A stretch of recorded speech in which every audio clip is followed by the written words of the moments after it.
Hi all, welcome back. ಎಲ್ರಿಗೂ ಗೌರಿ ಗಣೇಶ ಹಬ್ಬದ ಶುಭಾಶಯಗಳು. ಆ ಗಣೇಶ ನಿಮ್ಮೆಲ್ಲರಿಗೂ ಒಳ್ಳೇದು ಮಾಡಲಿ. ಬನ್ನಿ, ನಾನೊಂದು ಇವತ್ತು ವ್ಲಾಗ್ ಮಾಡಿದ್ದೀನಿ. ಗೌರಿ ಗಣೇಶ ಹಬ್ಬನ ನಮ್ಮ ಮನೇಲಿ ನಾವು ಯಾವ ರೀತಿ ಸೆಲೆಬ್ರೇಟ್ ಮಾಡಿದ್ವಿ ಅಂತ ಹೇಳಿ ನೋಡೋಣ. ಇದು ಹಿಂದಿನ ದಿನಾನೇ ನಾವು ಏನು ಮಾಡಿದ್ವಿ, ಈ ಥರ ಬೇಸನ್ ಲಡ್ಡು ಮಾಡಿ ಗಣೇಶನಿಗೆ ನೈವೇದ್ಯಕ್ಕೆ ಅಂಥೇಳಿ ತೆಗೆದಿಟ್ಟಿದ್ವಿ. ಸೊ ನೆಕ್ಸ್ಟ್ ಡೇ ಮಾರ್ನಿಂಗ್ ಬೇಗ ಎದ್ಬಿಟ್ಟು ಡೆಕೋರೇಷನ್ ಮಾಡಿದ್ವಲ್ಲ, ಅಲ್ಲೇನಾದರೂ ಇನ್ನೂ ಕೆಲಸ ಬಾಕಿ ಇದೆಯಾ ಅಂಥೇಳಿ ಒಂದ್ಸಲ ಚೆಕ್ ಮಾಡ್ತಾಯಿದ್ರು ನಮ್ಮ ಇದನ್ನು ನೋಡಿ. ಈ ಥರ ಒಂದು ಪ್ರಿಂಟ್ ತೊಗೊಂಬಂದಿದ್ವಿ, ಇನ್ನೊಂದು ಶ್ರುತಿನೇ ಮನೆಯಲ್ಲಿ ರೆಡಿ ಮಾಡಿದ್ಲು. ಅದಕ್ಕೆಲ್ಲ ಅವಳೆ ಕಲರ್ ಕೊಟ್ಟು ಚೆನ್ನಾಗಿ ಅದನ್ನು ಪೇಂಟ್ ಮಾಡಿದ್ಲು. ಆಮೇಲೆ ನಾನು ಏನು ಮಾಡ್ತಾಯಿದ್ದೆ, ನೈವೇದ್ಯಕ್ಕೆ ನಾನು ಪ್ರಿಪೇರ್ ಮಾಡ್ಕೊತಾ ಇದ್ದೆ. ಅವಳು ಟಿಫಿನ್ಗೆ ಏನು ಮಾಡಬೇಕು ಅಂತ ಅವಳು ನೋಡ್ಕೊತಾ ಇದ್ಲು. ನೈವೇದ್ಯನ ಬೇಗ ಮಾಡಿ ಮುಗಿಸಿದ್ರೆ ಚೆನ್ನಾಗಿರುತ್ತೆ. ಮಕ್ಕಳು ಇರೋ ಮನೆ ಅಲ್ಲ, ಅವ್ರು ಒಂದು ಸಲ ಎದ್ರಂದರೆ ಅವ್ರು ಹಿಂದಿಂದನೇ ಓಡಾಡಬೇಕಾಗತ್ತೆ, ಯಾವ ಕೆಲಸನೂ ಬೇಗ ಆಗೋದಿಲ್ಲ ಅಂಥೇಳಿ ಬೇಗ ಮುಗಿಸ್ಕೊತಾ ಇದ್ವಿ.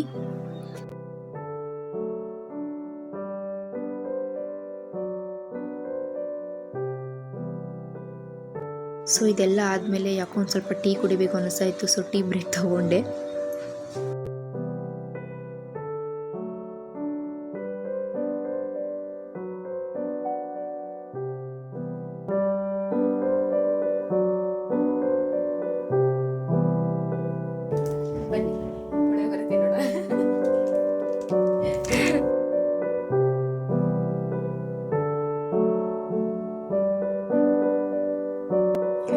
ಸೊ ಡೆಕೋರೇಷನ್ ಎಲ್ಲ ಮುಗಿದಿದೆ. ಒಂದು ಫೈನಲ್ ಲುಕ್ ನೋಡಿ, ಡೆಕೋರೇಷನ್ ಎಲ್ಲ ಹೇಗಾಗಿದೆ ಅಂತ ಪ್ಲೀಸ್ ಕಮೆಂಟ್ ಮಾಡಿ.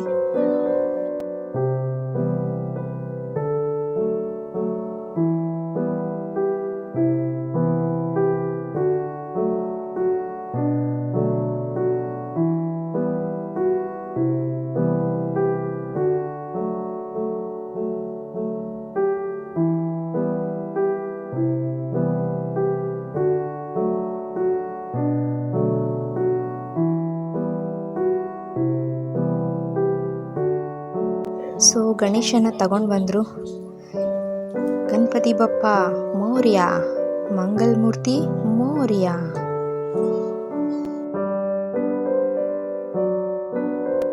ಗಣೇಶನಿಗೆ ದೃಷ್ಟಿ ತೆಗೆದು ಕಾಲು ತೊಳೆದು ಆರತಿ ಮಾಡಿ ಒಳಗಡೆ ಸ್ವಾಗತ ಮಾಡ್ಕೊತಾ ಇದ್ದೀವಿ.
ಗಣಪತಿ ಪೂಜೆನ ಮಾಡಿದರು ನಮ್ಮ ಮನೆಯವರು.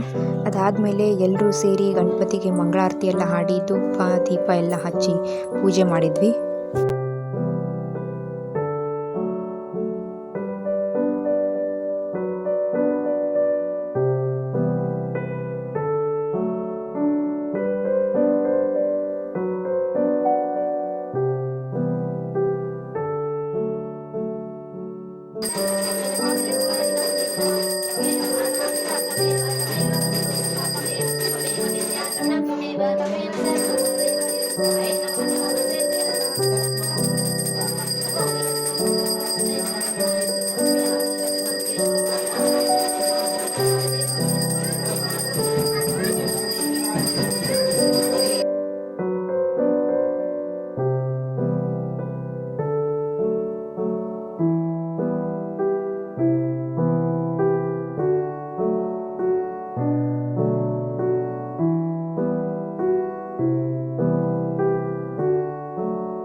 ಸೊ ನೋಡಿದ್ರಲ್ಲ ಫ್ರೆಂಡ್ಸ್, ನಮ್ಮ ಮನೇಲಿ ನಾವು ಯಾವ ಥರ ಗೌರಿ ಗಣೇಶ ಹಬ್ಬನ ಸೆಲೆಬ್ರೇಟ್ ಮಾಡಿದ್ವಿ ಅಂಥೇಳಿ. ಸೊ ಮತ್ತೊಂದು ವಿಡಿಯೋ ಜೊತೆ ನಿಮ್ಮ ಮುಂದೆ ಬರ್ತೀನಿ. ಅಲ್ಲಿವರೆಗೂ ಎಲ್ರಿಗೂ ಬಾಯ್, ಟೇಕ್ ಕೇರ್. ಈ ವಿಡಿಯೋ ನಿಮಗೆ ಇಷ್ಟ ಆಗಿದ್ದಲ್ಲಿ ಪ್ಲೀಸ್ ಲೈಕ್ ಮಾಡಿ, ಶೇರ್ ಮಾಡಿ ಮತ್ತು ಕಮೆಂಟ್ ಕೂಡ ಮಾಡಿ.